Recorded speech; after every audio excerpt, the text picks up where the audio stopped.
En virtud del tiempo, entonces, vamos a retomar las preguntas y habíamos hablado de que este segundo bloque iba a abordar justamente la temática sobre qué pasa con Chile con la desinformación, que plantea en ese sentido el informe sobre el perfil de este fenómeno en nuestro país. Vimos en el primer bloque cómo se veía esta situación un poco en el contexto internacional, entonces ahora un poco esta bajada a lo local. ¿Cómo lo ven en ese sentido? ¿Quién quisiera comenzar? A ver, el fenómeno de la desinformación se mencionó en el panel anterior, que hay que entenderlo en contextos locales, y en Chile se ha tratado de entenderlo. ¿Y cuál es el contexto local? Se mencionó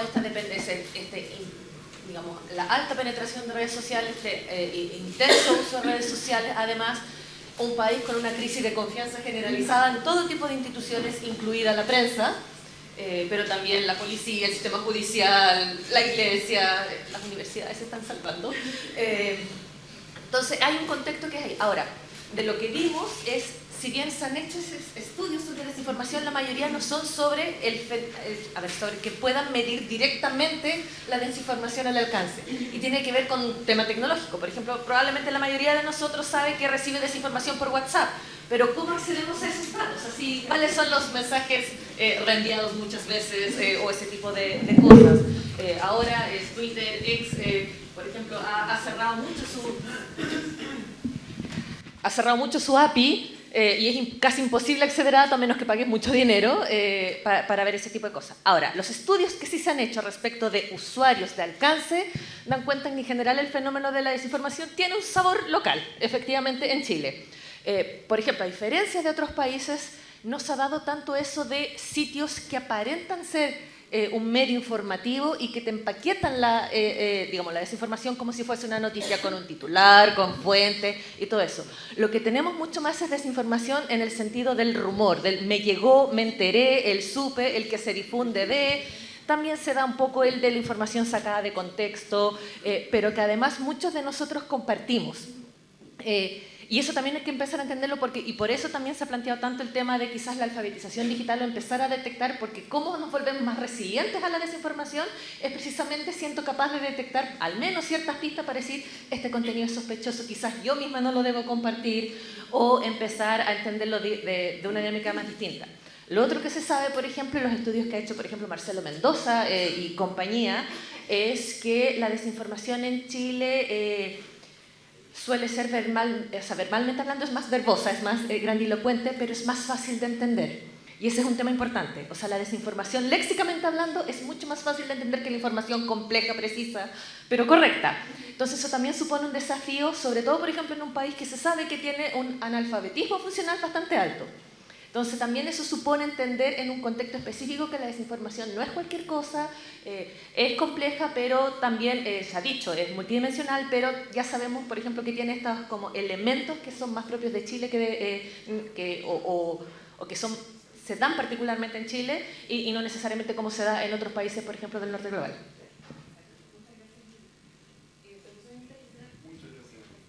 Sí, la otra característica que es bueno describir también y que está incluido en el informe es los intentos regulatorios que se han planteado en nuestro país.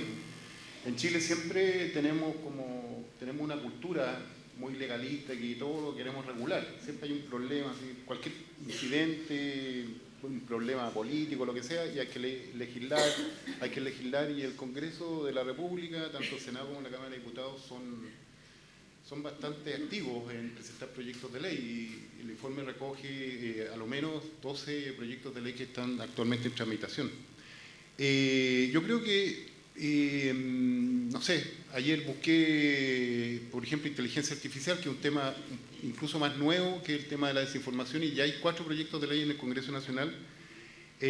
Cuando todavía el mundo estamos viendo, no sé, cómo cada vez se complejiza más, las vinculaciones también que tiene la inteligencia artificial con una serie de ámbitos del quehacer humano, con el mismo tema de la desinformación, que puede servir, digamos, porque se utilizan técnicas mucho más avanzadas, mucho más difíciles de distinguir entre lo real y lo verdadero. Salió ayer a Tom Hanks, que estaba buscando ahí una suerte de avatar ahí que lo había imitado, le habían puesto la voz para transmitir cualquier tipo de mensaje que él no está de acuerdo, digamos. Entonces, como que yo tengo yo creo, y a lo mejor como país deberíamos pensar un poco más detenidamente, un poco más pausadamente, acerca sobre cuáles son los alcances o cuál debería ser la regulación de este fenómeno, si es importante o no. De los 12 proyectos de ley, todos proponen que se sanciones, modificaciones al Código Penal, a la Ley 19.733 sobre libertad de emitir opiniones, información y ejercicio del periodismo, sobre reforma a la Ley 18.700 de votaciones populares y escrutinio, distintos ámbitos, electoral, pandemia, vinculadas a materias de salud. Y yo creo que más que empezar a presentar, digamos, rápidamente propuestas legislativas, yo creo que deberíamos a lo mejor mirar un poco más como de distancia y ver qué es lo que tenemos que regular, para qué y cuáles son los ámbitos en este nuevo mundo digital que se nos abrió. Hace pocos días atrás, por ejemplo, salió la ciudad de Nueva York que prohibió esta app de reservas de hoteles, de habitaciones. La verdad es que bueno, deberíamos recuperar en el fondo cuestiones elementales como la regulación de cuestiones de esa naturaleza, es decir, el transporte. Todos nos hemos beneficiado con una serie de plataformas digitales, con empresas digitales. Yo no soy anti-progreso, pero yo creo que es necesario preguntarse por los efectos que tiene determinado tipo de nuevos negocios que son muy difíciles de regular desde el punto de vista de país, digamos. Es decir, si Chile realmente quisiera decirle, como le dijo a los casinos online, oiga, ustedes no vengan más para acá, digamos, porque tienen que domiciliarse, este es un negocio que está regulado por ley y no es cuestión de llegar y tener un sistema de apuestas y obtener utilidades, que los negocios son todos muy bienvenidos, pero yo creo que estos funcionaron al margen de la ley 3 años hasta que alguien dijo esto no puede seguir. El juego tiene implicancias, tiene una serie de efectos negativos, perniciosos, es súper difícil controlar el tema de la edad de la gente que accede a ello. Y la verdad es que, claro, pasamos de casinos reales, que uno entraba y había un control en la puerta, a plataformas que puede entrar cualquier persona, gastarse la plata que no tiene, digamos, invertirla en juegos que yo creo que es necesario la regulación. Pero es compleja y es una cuestión que no podemos simplemente presentar un proyecto de ley porque tenemos que ver, y esto es yo creo que los aspectos positivos que tiene el informe es ver qué es lo que está pasando en otro planeta. Y el tema de la desinformación es un tema, yo creo que importante, pero también yo creo que lo miraría un poco más globalmente para ver en el fondo de que esta es una dimensión tanto de la revolución digital que empezó a finales de los años 90 y seguía hasta nuestros días y que siempre tiene efecto y es necesario ir pensando en soluciones de acuerdo al siglo XXI. ¿Ya? Hay las respuestas que da el derecho o las reformas regulatorias locales yo creo que son incapaces de tomar. Hemos visto que países que son, no sé, ya tienen bastante tiempo de estudio, de dedicación y de investigación, han visto la dificultad que esto tiene, porque también esto tiene consecuencias como, por ejemplo, afectar la libertad de expresión, que también es un derecho que yo creo que todas las personas, digamos, quieren cautelar. Muchas gracias, Pedro. Justamente siguiendo un poco en esa línea del tema de la libertad de expresión y estos efectos, ¿no? Una de las aristas o nuevas capas de análisis que aborda justamente el informe tiene que ver con la desinformación de género. En este sentido, quisiera preguntarle a Paulina de qué se trata y a quiénes afecta, y si nos pudieras contar un poco más en detalle. Sí, claro. Solo brevemente contarles también que la desinformación en Chile tiene múltiples aristas. Afecta particularmente el hecho que no tengamos una ley de protección de datos actualizada, eso es importantísimo, que la inteligencia artificial no haya considerado desde un principio los bias o los sesgos que estén integrados porque somos seres humanos. Y frente a eso, justamente el impacto de la desinformación en nuestro país tiene una arista bastante importante, que lo estamos viendo en muchas otras democracias, que tiene que ver con el impacto que tiene sobre las mujeres, su rol en la vida pública, su rol en la defensoría de los derechos humanos, de la defensoría del medio ambiente, y por otro lado también el impacto que tienen la influencia extranjera en nuestro país, en otros países de la región, específicamente con este tema. Y la desinformación de género tiene un componente bien interesante, como antes en el primer panel hablábamos justamente de las definiciones. Nicolás preguntó del fake news y desinformación. La desinformación tiene un componente súper claro, que es la intencionalidad. Y esa intencionalidad hoy día, y lo vemos en un fenómeno global, está especialmente dirigida a las mujeres, que hoy en día solo tienen el 23% de los cargos de elección popular a nivel global. En Chile a nivel nacional solo el 10%. Cuando digo a nivel nacional, de cargos de elección local, a nivel nacional es un 23%. Y lo que vemos en este fenómeno especialmente es el intentar silenciar a las mujeres que intentan ingresar a la vida pública. Y lo hacemos de distintas maneras. Es increíble ver la correlación por ejemplo, de contenido que se genera a través de inteligencia artificial, se crean los algoritmos con los sesgos y se intenta atacar a las mujeres que de alguna manera u otra representan un componente fuerte dentro de la institucionalidad de nuestros países. Estábamos justamente hablando de algunos ejemplos. Hace un par de semanas atrás estuve en un evento en Venecia sobre desinformación política de género. Y estuve con Nina Jankovic. No sé si algunos de ustedes conocen a Nina, pero Nina fue la primera chair de una comisión que intentó crear el gobierno de Estados Unidos el año pasado. Duró 3 semanas esta comisión. Y ella hoy en día se encuentra afectada a una serie de querellas contra distintos medios de comunicación, con distintas plataformas, por los deepfakes a los cuales ella se ha visto enfrentada. Y eso con la intención justamente de silenciar una voz que es súper potente. O por ejemplo María Ressa en Filipinas, que acaba de ganar su batalla, está muy bien documentado. Y en el caso, por ejemplo, el caso de Chile, la expresidenta de la Convención Constituyente, Elisa Loncón, justamente con la intención específica, independiente de si creemos que la desinformación tuvo o no tuvo un gran impacto en el último resultado del referéndum, sí podemos ver una correlación muy clara entre cómo el fenómeno afecta a las mujeres en política y justamente la deslegitimación de democracias, de procesos, de megaprocesos electorales, de instituciones autónomas. Y eso es súper importante, porque a pesar de que quizás Chile no es tan diferente al fenómeno de otros países, en un reporte que nosotros hicimos el año pasado, encontramos que las mujeres de la Convención Constituyente habían sido afectadas en un 67% versus un 42% de los hombres con campañas de desinformación. Un poco justamente con la intención de decir, ustedes no pertenecen, ustedes no tienen por qué estar acá, ustedes no tienen que ser parte de la vida pública. Y vemos también cómo las campañas de desinformación que se generan contra mujeres defensoras medioambientales terminan con esas mujeres asesinadas. Tremendos casos en Colombia. Entonces aquí hay un fenómeno que tiene que verse no solamente desde el punto de vista de género, pero el punto de vista de los derechos humanos, el punto de vista de los procesos electorales, de mejorar, por ejemplo, la relación de los partidos políticos con las candidatas de mujeres. Justamente la política de inteligencia artificial que se está modificando hoy en día en Chile, nosotros contribuimos justamente en el tema de género, porque creemos que es importante que esto se vea de múltiples ángulos y que se entienda que cuando afectamos a las mujeres con desinformación, lo primero que ellas hacen es silenciarse, retirarse de la vida pública, y con esto hay un tremendo impacto en la democracia y en la resiliencia de la democracia. Y eso lo hemos visto en Chile constantemente.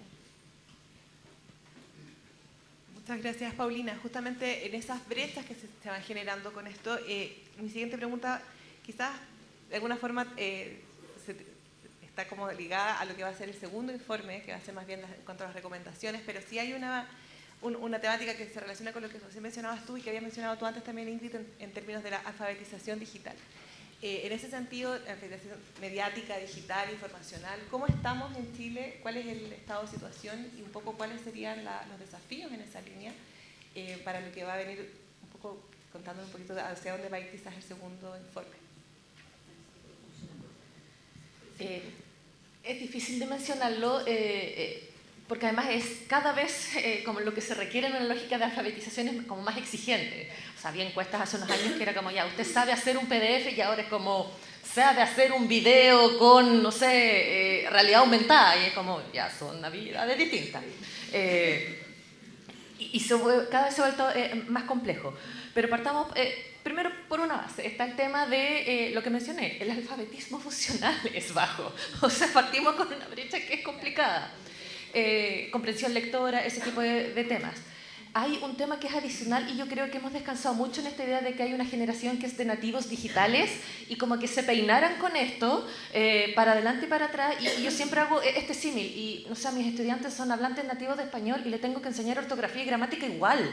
Entonces, simplemente significa que tienen, no sé, cierta familiaridad o ciertos elementos son más intuitivos, pero no significa, por ejemplo, que se manejan, que conocen algoritmos, que saben, por ejemplo, cómo proteger su identidad en una red social, cómo responder a diferentes tipos de elementos. Entonces, el desafío es grande. Se sabe también, sí está documentado, y eso no es solo en Chile, en todas partes, que hay brechas importantes digitales de género en términos de autoeficacia, de por lo menos de la percepción que tienen las mujeres de cuántas cosas son capaces de hacer. Cuando uno lo ve en la práctica, en general la brecha se cierra. O sea, no es que sea tan así, pero las mujeres suelen descontarse. ¿Y usted sabe hacer esto? No. ¿Sabe hacer? No, tampoco. Y, no sé, ¿puede cambiar el sistema operativo de un computador? No, ni idea. Y la verdad que es súper fácil apretar un botón, nada más. El resto se hace solo. Pero es tener ese tipo de temas. Entonces, cuando empiezas a agregarles en el fondo estas diferentes capas, que además se vuelve más complejo. Se ha mencionado, por ejemplo, el desafío de la inteligencia artificial. O sea, imágenes que cada vez son más realistas. Todas vimos que dio vuelta la del Papa con esa chaqueta y varios caímos, así como, o por lo menos dijimos, igual podría ser, así como que te queda la duda como para el sí más que para el no. Entonces se vuelve más complejo, entonces hay que ir aumentando y es un estado permanente. O sea, no es que como que te certificamos digitalmente y está ahí listo. Son habilidades y herramientas que hay que seguir perfeccionando, hay que seguir aprendiendo, porque además las mismas plataformas digitales cambian, son procesos diferentes, y yo creo que en general todos, no solo los nativos digitales, pero todos, no estamos tan preparados porque damos por sentadas muchas cosas y en realidad somos más reactivos que proactivos a la hora de hacer cosas. Ya, te puedo mandar el mail, te puedo hacer este tipo de cosas, pero no necesariamente preparar. Pero siempre para mí la respuesta va a estar en educación, en formación, en entregar herramientas a las personas. Eso de la educación, yo creo que hay dos cosas súper importantes. Por un lado, el entendimiento, que no está claro, no solamente en nuestro país, pero a nivel de experiencias regionales en América Latina y el Caribe, que es con quienes nos podemos comparar un poquito mejor, de desentender o de no querer entender que las plataformas de redes sociales son una industria. Como dice Pedro, es bastante difícil regularlas, pero son una industria. Y eso está completamente borrado del conocimiento de los ciudadanos, de todas esas personas que utilizan las redes sociales, creyendo en definitiva que cuando hablamos, por ejemplo, de regular, lo que vamos a hacer va a ser regular los perfiles que ellos tienen en redes sociales. O cuando se habla de regular, de hablar justamente de las plataformas, por ejemplo, de un medio de comunicación que tiene un perfil en una red social. En todo el mundo, y como hablaba también la Patti, el Digital Service Act, el Digital Market Act, vienen justamente a otorgar ese reconocimiento de que son industrias que tienen que ser reguladas. Ahora, el caso de Chile, cuando comparamos, por ejemplo, Brasil y otros mercados, es triste, porque justamente decirle a estas plataformas, a ver, trabajen con los gobiernos, con la sociedad civil, con la academia, para empezar a hacer una suerte de corregulación de estos espacios, nos van a decir, Chile es un mercado de este porte, no tenemos nada que hacer ahí, agarramos nuestras monos y nos vamos. Entonces, eso es súper importante, empezar a trabajar ese concepto, como también empezar a trabajar el concepto de educación digital desde la perspectiva de entender que cuando hablamos de regulación, de corregulación, de autorregulación, no estamos hablando justamente de sancionar la libertad de expresión que tienen todos estos usuarios, sino que es de regular una industria que en muchos casos se ha convertido en monopolio. Meta es dueño de ya no sé cuántas plataformas de redes sociales, y con eso también están Amazon y están todos los servicios digitales y tecnológicos que hoy en día usamos nosotros, y que en definitiva no tienen una responsabilidad legal en nuestro país, como tampoco la tienen en otros países. Y por último, también la educación tiene que ver desde el punto de vista de no creer que porque han habido malos, pésimos ejemplos en nuestra región de regular los fake news, que hay que distinguir, con un componente político súper fuerte, de no creer que por eso la regulación o la corregulación en nuestro país estaría dirigido al mismo punto.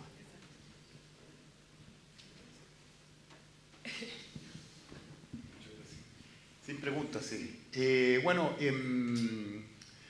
a ver, un poco, Donald Trump nunca ha sido una persona a la cual admire, pero a mí siempre me llamó la atención y todavía tengo en la cabeza que, bueno, puede llegar, ustedes saben, a ser de nuevo presidente de Estados Unidos, y siendo como, en general, la persona que desempeña ese cargo en ese país, que es la primera potencia militar y económica hasta ahora, de repente estaba hablando muchas cosas, estaba polarizando mucho y Twitter decidió expulsarlo. Me llamó la atención, es decir, no porque se haya atrevido a eso, pero la verdad es que fue bastante arbitrario, independientemente de si uno no le guste a una determinada personaje político, que lo echen de esa manera, digamos, la verdad es que me llamó la atención, porque yo creo que ese era el criterio, que estaba hablando, estaba desinformando, estaba polarizando, y un poco a consecuencia de lo que sucedió con el asalto al Capitolio, ese era el motivo. Yo creo que hay harta gente más en la lista de espera, digamos, de Twitter para expulsarlo y quitarle esta herramienta tan importante como es tener una cuenta, ¿no? Entonces, el derecho siempre, como que al revés, nunca ha tenido la aspiración hace bastante tiempo, y los tribunales paulatinamente lo han entendido en la larga evolución de la libertad de expresión en el mundo, en que las opiniones son subjetivas, que la libertad de expresión, el derecho consiste en asegurar una suerte de espacio en la cual todas las distintas opiniones, todas las personas que quieren influir en la opinión pública puedan comparecer y expresar su punto de vista. El problema es que antes de Internet, antes de la revolución digital, esto está en manos, digamos, de los medios de comunicación. Los medios de comunicación tenían criterios periodísticos, uno de los criterios periodísticos básicos y esenciales es el tema de la veracidad. Algunos hablan de la verdad, pero en general era una suerte como de procedimiento, de un conjunto de deberes profesionales que tenían que cumplir para poder poner y difundir una determinada noticia. Bueno, hoy día cualquier persona dice lo que se le da la gana, sube lo que se le da la gana y le da lo mismo, digamos, si que es verdad o no es verdad, retuitea lo que se le da la gana y comparte la información que le llega a su teléfono, y no tiene criterios profesionales, porque, bueno, desde el momento en que cada persona puede ampliar su discurso, su opinión, o algún mensaje o algún WhatsApp que le llega al resto del mundo, se ha complejizado fuertemente el tema de la determinación de cuáles son los principios que deberían guiar a una persona. Es distinto exigirle a una persona que trabaja en un medio de comunicación social de poner una noticia, de divulgar una noticia, de publicar un determinado acontecimiento noticioso. No es el mismo que a una persona que a lo mejor no tiene experiencia en medios. Entonces, bueno, yo creo que uno de los elementos que obviamente son complejos de determinar es cómo le debemos aplicar a personas que estudiaron 5 años en la universidad, que están preparados para discernir, que saben que antes de publicar algo necesitan cumplir con una serie de pasos, de antecedentes, de chequeo, de contrastar fuentes, de llamar a las personas involucradas. Yo creo que sería complejo hacer eso, y yo creo que cada uno, digamos, tiene sus deberes. Y eso yo creo que, bueno, es uno de los problemas que hemos percibido desde que empezó este mundo, en la cual ya los medios no tienen el monopolio, digamos, de quiénes son los que comparecen y quienes influyen en la opinión pública, sino como que lo puede hacer cualquier persona. Y yo creo que ese es un desafío sumamente complejo de abordar, ¿ya? Gracias, Pedro. Justamente pensando en estos temas de controversia que tú también estabas ahí tocando tangencialmente, algunas de las líneas de acción que mencionaba el informe en términos de la experiencia internacional hablaban del fortalecimiento, por ejemplo, de los medios públicos o de las garantías del pluralismo informativo y cómo eso se podía, en fondo, dar en el contexto local. ¿Cuáles serían, en ese sentido, las áreas en las que efectivamente a nivel nacional se pudiera abordar o implementar, incluso en términos de regulación o también en términos como de recomendaciones futuras? ¿Dónde están los puntos en los que efectivamente se podría entrar a trabajar en esas temáticas? O sea, de estas dos mecanismos u otros, en el fondo.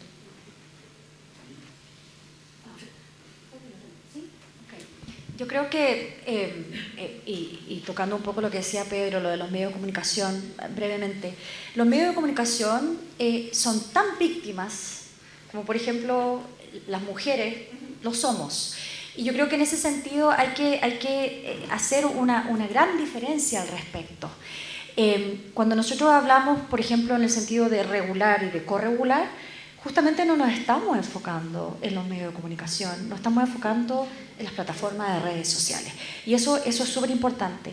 Con relación a lo que podemos hacer, y a mí me gustaría mucho destacar el ejemplo de Chile, y lo he discutido en un montón de eventos en los últimos meses, en donde, a diferencia, por ejemplo, de lo que pasó en Estados Unidos, yo creo que es complejo comparar el Global South con el Gran Norte. La situación en los países del sur es completamente distinto en términos de acceso a datos, a un montón de recursos que existen. Entonces, cuando yo les contaba a estas mujeres con las que me encontré en Venecia del ejemplo en Chile de todo lo que tuvimos que pasar como comisión y que al final, dentro de una forma u otra, logramos sacar el informe que el Tribunal Constitucional aceptara y fallara que la comisión era legítima por la labor, yo creo que eso es un tremendo ejemplo para otros países de la región. No estoy diciendo que es un cookie cutter y que todo el mundo tiene que hacerlo exactamente igual, pero sí creo que a nivel local abre una puerta, cosa de que para el segundo informe nosotros podamos decir, perfecto, hicimos esto sin recursos y sin acuerdo político, que es tremendo.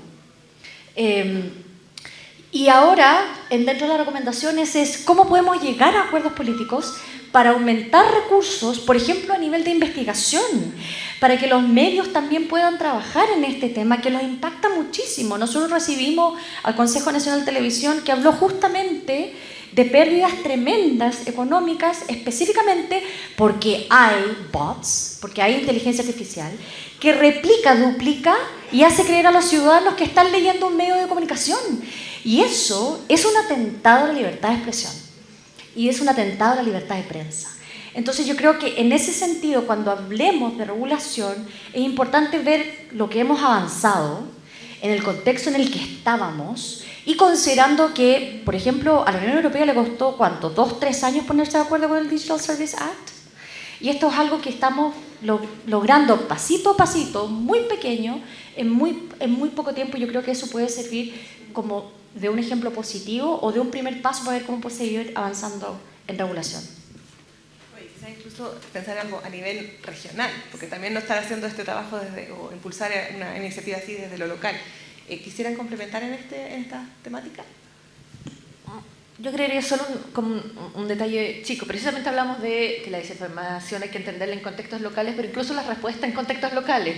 Entonces, esta misma idea de, por ejemplo, fortalecer los medios públicos suele venir de países que tienen un sistema de medios públicos que ya es bastante fuerte, establecido, entonces también es difícil hacer ese símil por esa vía. Entonces, de repente también como de tratar de aterrizar el qué significa en un contexto local, en un contexto regional, que no necesariamente es igual o con condiciones estructurales distintas, y por eso, y es el gran problema, que no hay una solución mágica, una varita o un botón on-off, hagamos esto y con eso estamos, sino que es mucho más complejo, y por eso también yo creo que tiene un poco de ensayo y error, o sea, incluso de equivocarse con las mejores intenciones, pero que de repente no resulta, no va en la dirección que sea. Pero, y esto es un comentario totalmente interesado, porque me dedico a eso, es como se necesita investigar más en eso. O sea, yo creo que hay que estudiar más los efectos, las consecuencias, y más a largo plazo, más que como lo inmediato. Yo no sé si, yo creo que han habido investigaciones con respecto al tema de la relación entre el pluralismo y la desinformación. Yo no sé si el pluralismo puede ser como un paliativo. Se supone que a partir del momento en que surge todo el tema digital, los medios de comunicación que antes monopolizaban la formación de la opinión pública, y aparece el periodismo digital, y hoy día cualquiera persona puede tener un blog, una página web, digamos, con pocos recursos. bueno, son más voces, pero yo creo que es importante recalcar que los medios de comunicación tienen sus principios, tienen un conjunto de valores, a veces lo describen explícitamente en sus libros de estilo, en sus códigos de ética, y se supone que los medios de comunicación, bueno, en base a criterios profesionales, cumplen con la función clásica que siempre se le ha dado a los medios de comunicación de entretener, informar y educar. Bien o mal, digamos, pero se supone que en una sociedad, si uno sabe, digamos, las tendencias o las líneas editoriales que tiene cada medio de comunicación, yo creo que no es problemático. Por supuesto que obviamente cuando se trata de medios públicos, como tenemos en nuestro caso el único medio que es Televisión Nacional de Chile, uno esperaría, digamos, que bueno, tuviese criterios mucho más exigentes, digamos, que cualquier medio de comunicación por el rol público que tiene. Pero creo que es un tema que yo creo que hay un campo abierto a ver en el fondo la incidencia que podría tener la desinformación con el grado de diversidad o de falta de pluralismo que pueda tener una determinada sociedad. Amaranta. Quiero invitarlos a que contestemos las preguntas del público, ¿cierto? Si podemos cerrar este primer bloque, este segundo bloque, perdón, y seleccionamos 3 preguntas que engloban la idea de la mayoría de las preguntas, porque también estamos cortos de tiempo, así que les vamos a pedir que si pueden contestar las preguntas, 3 minutos por pregunta, para ir ya cerrando el espacio. Perfecto, muchas gracias, Sebastián. Bueno, una pregunta que tenemos acá es ¿qué reflexión tiene el informe sobre el fenómeno de la desinformación y los derechos de los niños y niñas, especialmente sobre su derecho a la información? ¿Paulina? A ver, yo en un momento, justamente con relación a los niños, niñas, las jóvenes, es importante ver aquí justamente el espacio que nosotros les damos a la huella digital que estamos creando para los niños. Y justamente que tiene que ver con el tema de la protección de los datos y cómo protegemos a los niños, niñas, niñas de este fenómeno que lo único que hace en muchos casos es silenciarlos, asustarlos y que un poco se retiren de lo que es la vida digital. Y entender un poco también que los derechos fundamentales hoy en día no están tan alejados de los derechos digitales.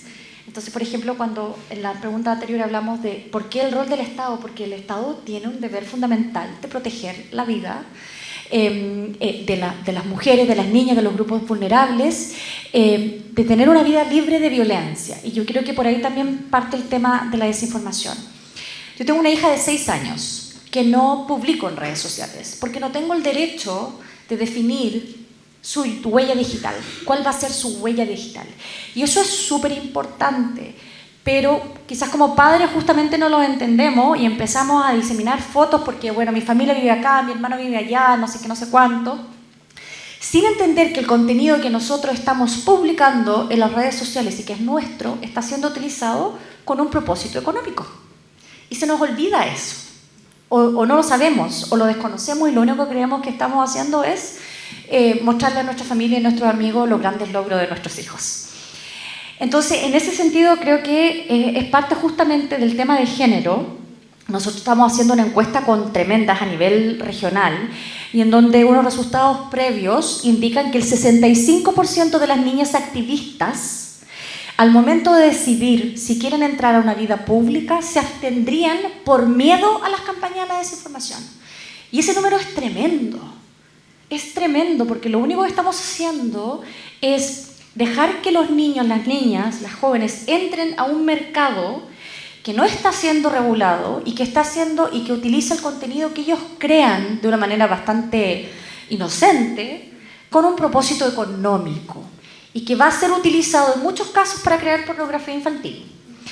Entonces, ese es un tremendo tema y que no tiene impacto con el derecho a la información, porque los niños tienen este derecho, es fundamental, es de nacimiento, pero el derecho a no ser víctimas de campañas de desinformación, de deepfake, de información falsa, es un derecho que tiene que estar protegido en todo ámbito y nuevamente teniendo en consideración que hay espacios que hoy día simplemente no están fortalecidos para lograr esa protección para los niños y las niñas. El fenómeno de la desinformación ha supuesto, entre otras cosas, el cuestionar o poner en duda la autoridad del periodismo para decir que es verdad, por ejemplo, y también ha supuesto, entre otras cosas, un poco la pérdida del rol que tenían en la información, las noticias, en la vía social de cualquier comunidad. Y en ese sentido la respuesta está en hacer bien la pega, como dije al principio, seguir insistiendo en la información y en hacerla bien. En, por ejemplo, decirle mentira a la mentira, en cubrir los datos lo mejor que se pueda. Muchas veces también hay estudios en otros países que sugieren ser más transparentes en los procesos. El por qué ciertos temas, por qué ciertas fuentes, por qué con cierto encuadre, porque no todos entienden necesariamente por qué se cubrió algo de alguna manera o de otra, o se privilegió cierto enfoque. Corregir, funciona. Está también demostrado el hacer, por ejemplo, fact-checking regularmente, cotidianamente, y no solo, por ejemplo, en contextos electorales, que ayuda, bienvenido sea, pero, por ejemplo, yo diría que actualmente solo hay un medio de los tradicionales que tiene una unidad de fact-checking permanente y está detrás de un muro de pago. Entonces, de seguir en el fondo insistiendo y defendiendo en ese sentido el trabajo de calidad, porque eso es lo que va a reforzar y entregarle las herramientas a la persona para contar con los datos, con la información, pero también con la confianza en esa información. Muchas gracias, Ingrid. Otra pregunta, esta vez para Pedro. Cuando se habla de regulación para enfrentar el fenómeno de la desinformación en Chile, ¿en qué principios y modelos se está pensando? ¿En términos de incentivos o de términos punitivos? Muchas gracias. Antes, igual también ya que una integrante de la comisión sacó a su hijo, yo también, y no es mi tema, digamos, el tema de los niños, pero bueno, obviamente cuando uno tiene niños y ve, digamos, cómo se acercan a este tipo de cosas, como que hay ciertas reacciones o ciertas conductas que uno de repente le llaman la atención. Y sin lugar a dudas, yo creo que nos invadimos de teléfono inteligente y siempre hace años la pregunta es, ¿a qué edad? Esa es la única, la edad. Es decir, como da lo mismo si es conveniente o no es conveniente. Yo simplemente por saber, digamos, que los que han inventado esta plataforma no le dan teléfono a sus hijos nunca, yo voy a hacer lo mismo, digamos, porque me parece que tiene un efecto obviamente adictivo, es cosa de dejarlo con un iPad, con lo que sea, y se quedan ahí mirando. Uno, si es mayor de edad, puede hacer lo que se le da la gana, pero cuando se trata de niños, la verdad es que yo creo que en algunos años más nos vamos a dar cuenta, digamos, la absurda que era esta pregunta, digamos, ¿a qué edad le damos el teléfono a nuestros niños? No, que están separados los papás. La verdad es que cada uno dice el rol que tienen los papás en esto, pero yo creo que intuitivamente no necesito leer ningún informe, nada, ningún psicólogo, ni ir a charlas del colegio para darme cuenta que es un error y que no le voy a dar nada hasta que cumpla 25 años, por lo menos. Con respecto a la pregunta, bueno, la verdad es que eso sería adelantar un poco lo que vamos a hacer en el segundo informe que tenemos que entregar dentro de un mes y medio. Y la verdad es que en esto solamente puedo hablar a nombre propio. ¿Qué principios, qué modelos podemos seguir? Yo creo que, no sé, tomando en cuenta, por ejemplo, un tema que alguna vez estuvo también como que no tuvo a lo mejor la repercusión en la amplitud, que era el tema del llamado derecho al olvido, que por ahí me di cuenta que empezó a haber en el mundo un problema con determinados contenidos indebidos que estaban arrojados o estaban publicados en internet y que como nadie los bajaba se quedaban en forma indefinida y eso provocaba algún tipo de problema. Sin entrar a meternos, porque también hay un tema de libertad de expresión, hasta dónde, noticias, si un medio, si es un portal, etc. Hubo un caso que en España, digamos, llevó a un juicio contra Google y a partir de ese momento en Europa, cada vez que hay alguien que quiere eliminar un contenido, tiene la necesidad de pedirle a una plataforma como Google que elimine, tiene una puerta especial, porque lo primero que uno le pregunta es si es ciudadano o no de la Unión Europea, a partir, digamos, de este fallo que hubo del Tribunal de Justicia de la Unión Europea. Entonces, si somos, digamos, como Chile, y de repente le decimos a Google o a un montón de plataformas, oye, mire, ustedes tienen que regularse, tienen que tener domicilio y tenemos que tienen que sujetarse a estos principios y a estas leyes, la verdad es que Chile está bastante lejos de los centros de decisión en el mundo y donde están las plataformas digitales. Yo no creo que el modelo sea el indio, que en India cada vez que tienen un problema, hay un problema de desórdenes públicos, de conmoción interior, cortan internet. Simplemente así como que hay un artículo que publicó hace unos días atrás un diario norteamericano y decía que cada vez que en India había un problema racial, había un tumulto, había un problema entre musulmanes, entre Sikh y personas, digamos, de distintas minorías raciales, simplemente cortaban internet, con todos los efectos y todos los problemas que tenían para una serie de plataformas, negocios, digamos, que vivían de la venta del sari, de ventas de comida, digamos, de plataformas que han obviamente movido fuertemente a un país tan complejo y tan difícil, digamos, de administrar como es la India. Entonces, claro, nosotros a lo mejor no tenemos la capacidad tecnológica de eso, pero si nosotros no pensamos que la única alternativa sería aliarnos precisamente esta idea de ir a hubs como el que es parte de Chile y ver, digamos, qué soluciones globales tiene esto, yo creo que no vamos a tener ningún tipo de respuesta satisfactoria, sino lo que nos cabe es ver la estrategia y ver cómo nos adherimos a otros lados, la OSD, no sé, todos los tratados internacionales que Chile ha suscrito con un montón de países, digamos, yo creo que nos permite tener una presencia importante en una toma de decisión que si no es acompañada por otras potencias del mundo, la verdad es que vamos a estar siempre afuera de cualquier tipo de regulaciones, si es que es necesario regular todavía. Gracias, Pedro. ¿Paulina? Brevemente, el tema de la regulación, y por darle un ejemplo, Twitter acá, creo que en junio, despidió a todo el personal que tenía dedicado a la regulación de contenido y al tema de los derechos humanos. Entonces ya sabemos a nivel global que la autorregulación no funciona, que es lo que querían de una manera u otra hacer.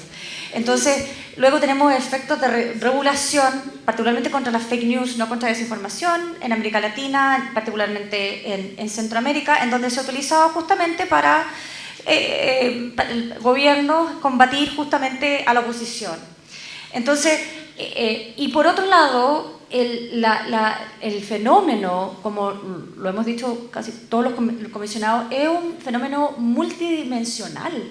Entonces no podemos específicamente conversar sobre un tipo de regulación o una regulación. Aquí hay procesos de políticas públicas, de cambios regulatorios de distinto nivel, de ver justamente la vulneración de los derechos. Es muy complejo, bueno, y es lo que vamos a tratar de abarcar en lo que nos queda. Es toda la tarea ahora. No, pero además tenemos el tema de que hoy en día la inteligencia artificial es el gran tema. Mañana, ¿qué va a hacer? O sea, esto va avanzando, además, no es un caso que vamos a ponerle nombre inmediatamente. Hay dos preguntas que van a leer desde el público. Pati Peña y Claudio. ¿Dónde están? Veo a la Pati, pero Claudio no lo veo. Vamos a hacer un desenredo. Profesora, si nos puede acompañar un poquito por aquí, porque tenemos un tiempo acá. Ojalá que las respuestas sean lo más breves posible. Sí, estamos encima del tiempo, ya. Voy a leer la pregunta que llegó, que es sobre, claro, es una tremenda pregunta. Dice, alfabetización medial puede ser una solución, pero es a largo plazo. Entonces, ¿qué podemos hacer antes para disminuir los efectos perniciosos de la desinformación? Tremenda pregunta. Varias cosas que se me ocurren. Primero, creo que cada uno de ustedes y cada uno de ustedes que está aquí nos ayuda a amplificar esto. Necesitamos entrar con este debate en todos los niveles. Esto lo dijimos en la primera mesa. Esto no es una conversación de expertos, no es un debate. Y creo que quedó claro que toda la desinformación y toda la discusión que hubo previo a la comisión nos dejó claro que tenemos un problema para debatir sobre estos temas, ¿sí? Entonces los voy a dividir. Hay cuestiones también que tienen que ver con iniciativas que pueden venir desde la misma ciudadanía, campañas, grupos que se organizan efectivamente para, de alguna manera, también abrir espacios de formación. A mí me gusta mucho el trabajo territorial, ¿no? Cuando tienes la posibilidad de hacer trabajo de alfabetización digital más en comunidades, en territorios, todo eso sirve. Hay otra parte que creo que está avanzando, por ejemplo, hay que destacar hoy día que el Fondo de Pluralismo, por ejemplo, que tiene ANID, este año puso como una temática la desinformación.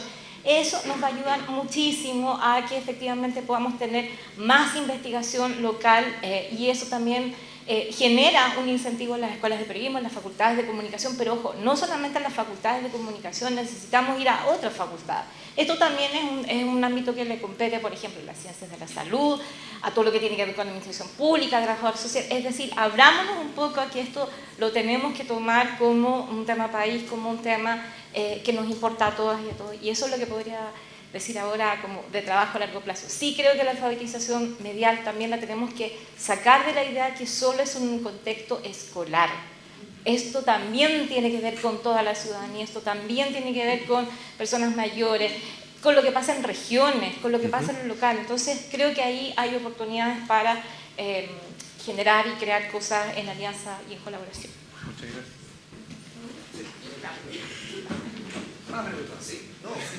Muy breve, efectivamente, por el tiempo. De hecho, esta pregunta está respondida ya por Paulina y por Pedro, y es una inquietud en fondo que se repite también, que hasta qué punto qué se puede hacer como país, como Chile, dentro de nuestro tamaño, dentro de nuestro peso geopolítico, con la posibilidad de, dice acá, sumarse junto a otros respecto a un bloque para luchar contra la desinformación, ya que Chile solo no tendría la fuerza para lograrlo. Creo que, para no redundar, la respuesta que ya ha señalado desde el punto de vista del derecho internacional, también los compromisos internacionales, Pedro y Paulina, está respondida. Gracias por la pregunta.